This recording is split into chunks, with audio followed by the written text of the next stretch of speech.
welcome to Sports File here on Ombudsman Radio. My name is Jem, and with me I have two amazing guests, and together we'll be talking about sporting activities for the past week. By my left, I have Mr. Chidi, the sporting coordinator for Public Complaints Commission. Welcome, Mr. Chidi. Thank you for having me. How you doing? Doing very well. You're welcome. And by my right, I have Mr. Mohammed Tafida, sports in-house sports analyst. You're welcome, Mr. Tafida. Thank you very much. How was the weekend? Fine. We can go.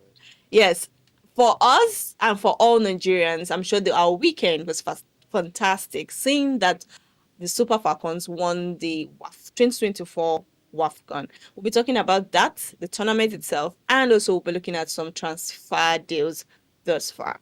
So starting off, right, I'm going to ask you, Mr. Tafida, Okay. what did you think about it? The Wafcon had just ended. What do you think about it? What was your experience? It was so fantastic as a Nigerian. I'll obviously be so glad because Nigeria won at the end of the day, and they showed passion and resilience. Like they were like in their game all through the tournament. I don't think they lost any match. So that's to show how good they were throughout the tournament. And plus, from 2022, you could see some teams we faced that took us out of the tournament. We came back this time, and I think our highest goal margin this time around was against Zambia. We beat them 5-0. Yeah. But Zambia were the ones that beat us in 2022 in the round of third place. Yes. So you could see we came back stronger, and the team was so perfect this time around. Okay, so yes, I like that you mentioned passion. So Yeah. what we saw was passion.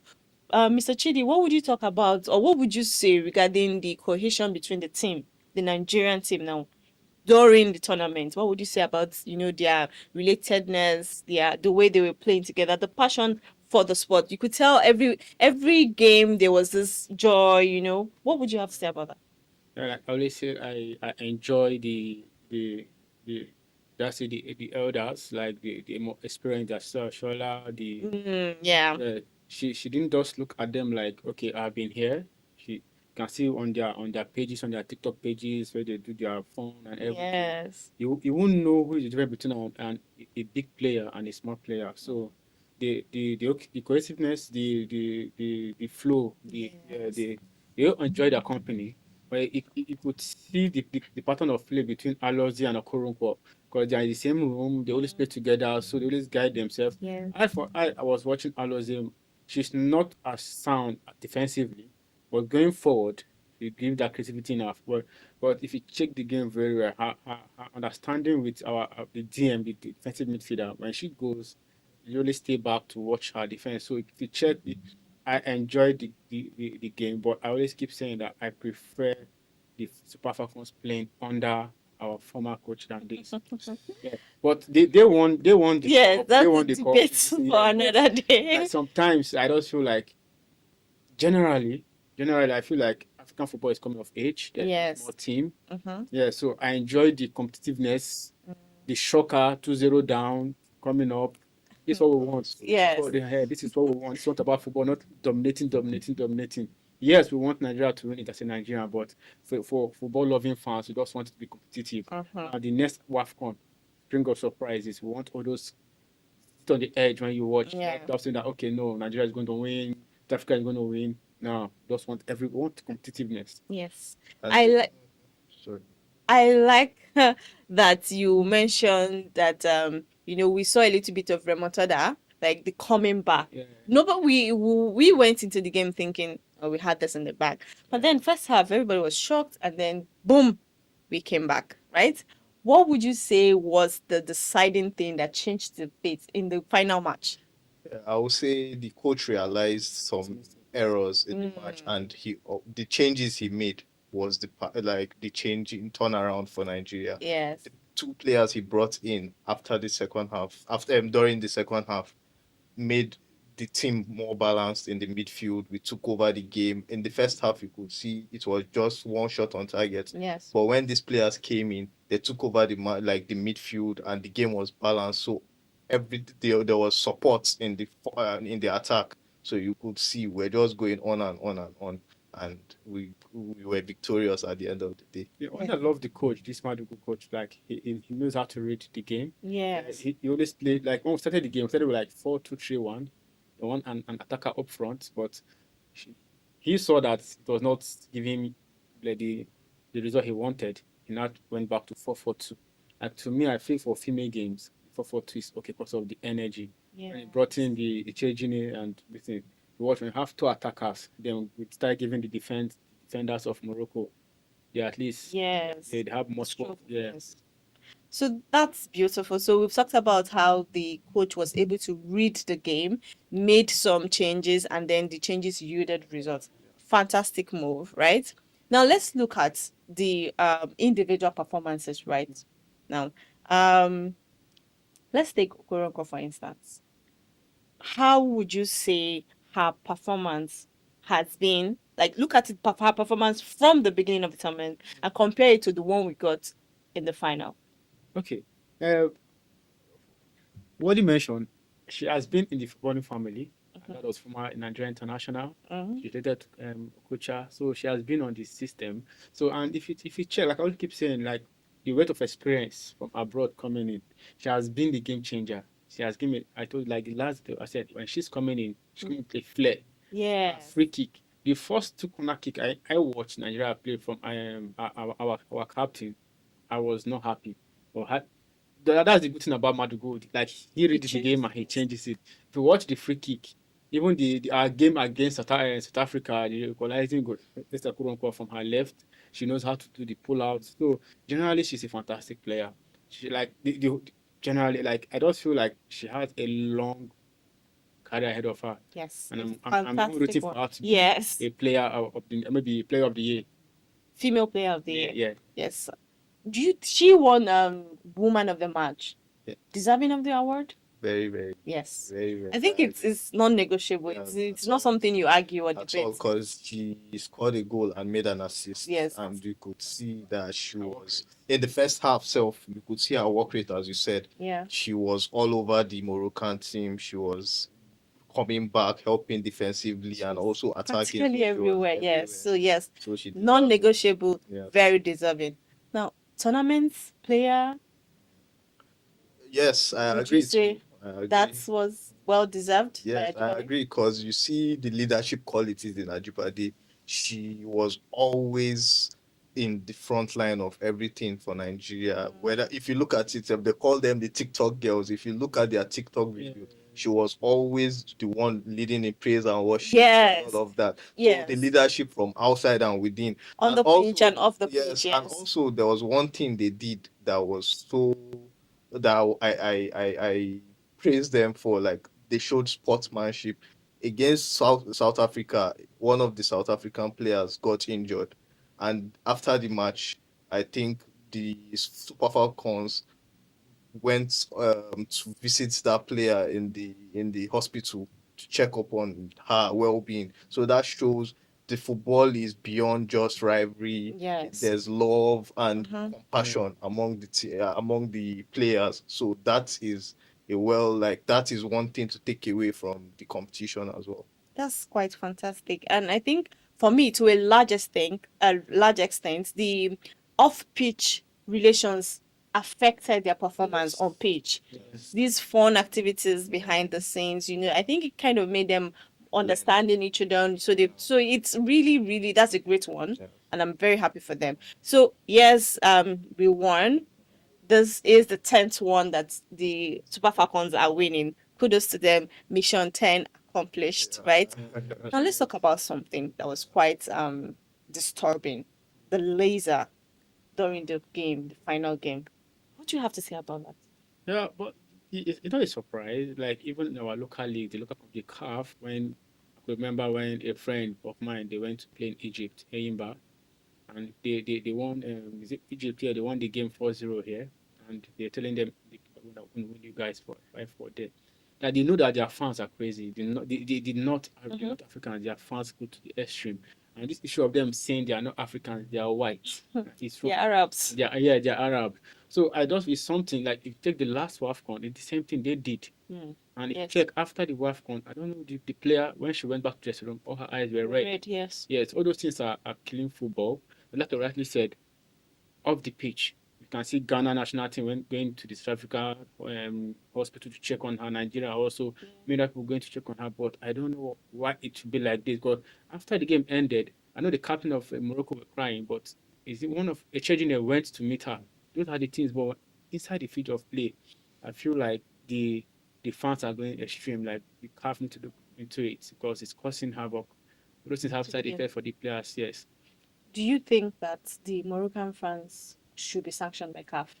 Yes, of course, but there should be, and also CAF, like not CAF, like football generally, there should be restrictions. There are things you should, like there was a time when the Vuvuzela was a thing. It was a disturbance in one of the World Cups, I think Yeah. 2010, Yeah. 2010. 2010 World Yes, Cup. 2010. So there should be restrictions, there should be sanity in the football field. Yeah. So I think it doesn't boil down to the Moroccan side. It's just a Yes. general thing for CAF to look out, or FIFA in general to look out for. Like, So basically, they need to be more strict in their searches yes, and what not to bring onto the yes, stadium and stuff like that. I mean, we've come this far and there's still room for improvement. yes, yes, always. Yes, so CAF needs to do more. Right, we need to protect our players. Yes. No, we're not saying it because it's just the Nigerian team. It could be anybody. Anybody. Yeah, so we need to do more. We need to be more cautious.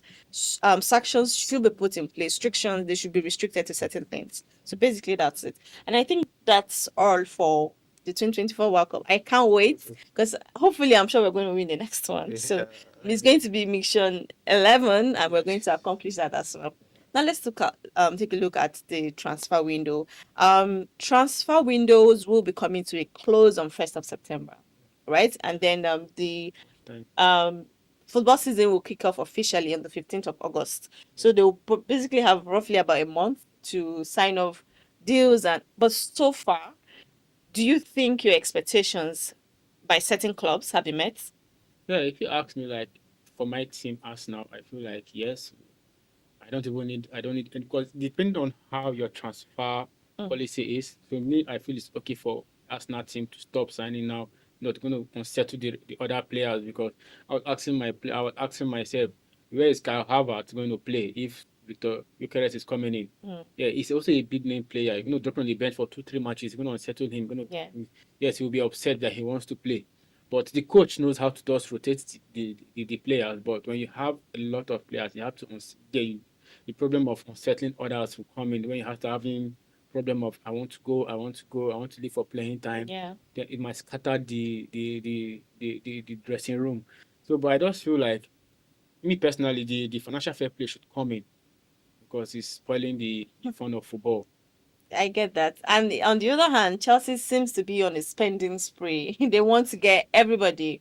What do you think about that? The thing about football now is you see a lot of investments. People have seen the potentials in buying players because you could see how these players they buy change the team. Especially the last time I think we spoke about João Pedro, Yeah. his impact in the match against PSG. You could see what they invested in. At the end of the day, it won them. Yeah. It won them something. So you could see a lot of them trying to like a lot of these clubs trying to like invest in players because these players are the ones that will eventually win a cup for you or Yeah. win a trophy for you. So investing in players, I don't think is a bad thing, except the money they are spending on these players is outrageous, to be honest. I think, well, that's where the financial fair play comes in. Yes, Like, you yes. shouldn't be too overbearing on certain clubs. So everybody should, let's just like be a fair ground for everybody to operate, right? So I want us to look at what do you think Bueno going to Man U will do for their current team? Okay, when you go to Man U, I'm also skeptical of all this. It's different from playing in a small team and a big team. Mm. Like the likes of Javinho, Pepe, Mm. they came from smaller teams to Arsenal. They didn't really Do well. perform. Zaha left Crystal Palace to Man U. He didn't. So I'm open to watch. The problem is I feel like Bueno, just like Victor Gyökeres, he has played in the Premiership before leaving to Sporting. They know the terrain. They know how the game is played. Mhm. But can they stand the pressure. If you are A top playing, club. yes, if you are playing in a club like Manchester United, you're not just playing for yourself. The fans, the shirts, it comes with a huge pressure, Yeah. and you sustain it. Less for me, I was thinking that Man U should have gone for Victor Osimhen, but the way they treat African players, I don't really like it. They are giving the foreigners £150,000, £1 million to sign, and you're telling him to give a cut this thing. So I just feel like I'm hopeful him being an African, Yeah. let him perform for Man U. Because I really barely see Man U signing African. Africans after Mikel Saga. So on that, so I will say this time around, it's not only Umwemo, there are a lot of inter league transfers that has happened this time around. You could see there was Elanga to Newcastle, Yeah. there was Norgard to Arsenal, Noni Madueke, Kepa, Yes, to us. and there's a lot of like inter Club. league league transfer. Sorry, so you could see it's all about who the highest bidder. I feel anybody that can pump in money, they'll release players. It's to be honest, that's where I agree with you where you said fair play. Yeah, financial fair Yeah, play. it should come in because you can't just be buying. It kills the passion for football. To be honest, it Like kills this it. Alexander Isak now from Newcastle. He plays Newcastle that he wants to move, he wants to explore. Like I played football, so I always think that football is for now, don't know for tomorrow. Tomorrow Exactly. he might be injured, something might Something come might up, the happen price are and going to he's drop. unable to play. So now that I'm in my peak, let me go to let me explore. Let me get the best part of football. Let me go to bigger. Let me play Champions League. Yeah, Newcastle is playing Champions League, but we all know that to get to a certain stage, they're going to drop because I don't think they have the capacity to play the FA Cup, the Carabao Cup, the Premiership. You cannot tell. No, no. You check about their reserve bench. Yeah. Understand? The same player that will play the Premiership, will play the FA Cup, will play the Champions League, will play. They will burn out most times. Why I prefer the non-Madueke transfer to Arsenal? I know that less at the time in the season, Yes. Saka will rest. And if Saka will rest, we know that we have somebody similar to fill Yeah. the void of him. So can Newcastle? Yeah, And they will be yes. better prepared for other Yes, competitions. Elanga, they don't sign Elanga. What else? Yes, you get. So that's what I think about the big club. Always the big club. Like Real Madrid is not really performing now, but I know that they can get anybody they want. They Yeah. have the back. They have the even their academy system can provide good this thing. Players that will They fill in whatever space. So Even on Osimhen's transfer, the other day I was watching an interview where Igalo advised him. him to go to He Saudi said, Arabia. no, he didn't say go to, he said go to Saudi Arabia, make the money and come back. Yes. But now football is just all about money, Money. money. Everybody's looking at investment. Although I don't know if it's the economic hardship or the world in general, but No, it's where we're the money, it's killing football. To be It's honest. killing the It's passion. it's not just Osimhen. You talk about Oscar going from Chelsea to Chinese league. Yeah. Carlos Tevez, and when they ask them, they say where they are coming from. He's taking care of like 4 generations, Yeah, his cousins, his relations, and the rest. But let's talk about Fabregas. Man City gave him a private jet, a chopper, bring it to training every day because they grew up in an environment, the economic system that is okay. They've seen those things. They enjoyed those social amenities of growing up. He said he doesn't want. He just wants to go to Barcelona and win cup. But we, the South Americans and the Africans, we don't They want need the cup. money. It's all about money. Yes, it's not about the money. It's You all don't about want the cup money. because when you come back home, you know the pressure. But just like my friend is saying in UK, the way we walk around the clock here, if you walk around the clock in UK, you'll be a millionaire. So you won't blame them when they're going for the Yes, money. their eyes is basically on the price, on getting that dough, and then So you can't changing their have to financial cut off his situation. Yes, own this thing. yes. Money is not their problem. They just want to have fun. Yes. But we coming from Africa, South America, and we just want the Honest. money. Yes. So basically, like I said, the Premiership will kick off on 15th of August, Friday, and then the first fixtures will run through the weekend. What are your expectations? Liverpool will be taking on Bournemouth, right? Yeah. So, but basically, what are your expectations for the season? The 2025 From the first match of my club, you know that it's coming hot. I'm facing Arsenal, are facing Manchester United. Yeah. So you see, it's the kickoff is starting like this, from like this going. So you could see it's very very interesting. The fixtures, I guess. Yes, very interesting fixtures. Yeah, very interesting fixtures, but at the same time, when you check about the small, like I said, there's no small team. In no small team. But me, I'm also skeptical of Arsenal. If you check the past season, Yeah. we have not lost to any big team. We always draw points with the small teams. So if we can correct that, that's why the bringing of Nogard, I feel like it's okay, because during the small team, they should just drop the people and use him, because they are used to playing those Yeah. Small, small small, teams. yeah. And Sometimes. Arsenal did a very big, Transfers. transfers, dropping Partey because of his legal issues, and bringing Nogard because Partey having those issues with settle the team. Distract him, Team yes, size, yes. basically. So yeah, so I just prefer that the transfers Arsenal made this season, to me, is okay. But if you check the likes of Aston Villa, bringing in silent players that are good, you need to know them outside. Yes. Players are good. Aston Villa, the coach, Unai Emery, he has been a good coach. Very, very. Yeah, winning Fantastic coach. the Europa League 3 times. So Yeah. we check other small teams are also buying. Small teams are also buying. And I feel this season will be so competitive. And Exactly. That's what I was so expecting to competitive. hear. Like, it's going to be so competitive. Yes. But I'm looking forward for Isak living. You can't even snooze on any fixture for this season. No, no, no. Everybody's You have to. prepared. Yes, because Everybody's prepared. nobody is waiting. Everybody's Even Man U, they are prepared. Everybody is prepared. Getting Kunya. Everybody. But that's, And I'm even happy for Rashford leaving Man U, Exactly. going to Barcelona. Like Yes. he's going to like have fun. that's like we said, you live for the moment when you're a Yeah. footballer. You know, when he was in peak of his, everybody talked about Rashford, and when he dropped, the whole fans would come on you. Just like what we did to Shaka. Yeah. When in football, you need to Yeah. be on your, On your 100. game, on your The peak. day you Always, drop, always. everybody People talk. comes to you. No, it's not easy to live on past glory when you're a footballer. You need to give results and you need to deliver like instant, like on the go, in real time. And that's why Okucha left when the Yes. floor was too hot for him to leave. Yes. Very smart move. Yeah. So guess what, guys? We will be here every week to give you all of the actions that's happening over the weekend, Premier League, across all leagues. So please stay tuned to this channel. My name is Jem, and this has been Sports File on Ombudsman Radio, and I have Mr. Chidi with me and Mr. Tavida. Thank you so much for coming on. Thank you for having for us. staying. Thank you for staying with us. Do have a pleasant